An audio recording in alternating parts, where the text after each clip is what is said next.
এবার মতিনকে মেরে আলু ভর্তা বানিয়ে দেবে চান্দু।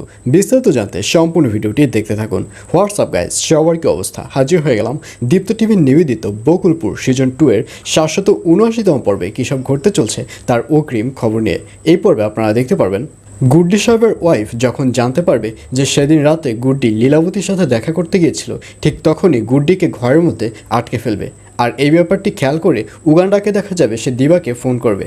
দিবাকে ফোন করে সব কিছু বলে দিলে দিবা এবার গুড্ডিকে ছাড়ানোর জন্য চলে আসবে এবং দিবা এবং গুড্ডির মধ্যে যে একটা মান অভিমান সৃষ্টি হয়েছিল সেটি এবার একেবারেই শেষ হয়ে যাবে এবং গুড্ডিকে দেখা যাবে সে পুরো রেগে আগুন হয়ে যাবে। সে বুঝতেই পারবে না যে এই খবরটি তার বউয়ের কানে কে দিল এবং এইসব নিয়ে যখন টেনশন করতে থাকবে ঠিক তখনই ওখানে চান্দু এসে হাজির হবে এবং চান্দু বলবে আসলে আমার মাথায়ও কাজ করছে না যে এই ব্যাপারটি ভাবির কানে কে দিয়েছে। আমার কেন জানি মতিনের কথাই মনে হচ্ছে। আর এই কথা শুনে গুড্ডি বলবে, কি বলছিস তুই? মতিনের কথা কেন মনে হবে? তখন চান্দু বলবে, আসলে মতিন তো ওই ধরনের লোক। মতিনের সাথে ওর খালাতো ভাইয়ের এই ব্যাপার নিয়েই তো একটা ঝামেলা হয়েছিল।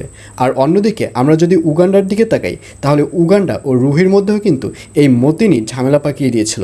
আর এজন্যই আমার মনে হচ্ছে যে এই ঝামেলার মধ্যেও এই নাটের গুরু হচ্ছে মতিন।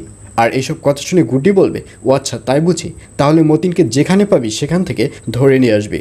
আর এই কথা শুনে চান্দু বলবে, শুধু ধরে নিয়ে আসবো না, মতিনকে যেখানে পাবো সেখানেই মেরে আমি যে ওকে কী করবো সেটা আমি নিজেও জানি না। এইসব বলতে দেখা যাবে চান্দুকে। আর অন্যদিকে আতাখার দোকান অর্থাৎ আতাখার চায়ের দোকান খুব ভালোভাবেই চলতে থাকবে।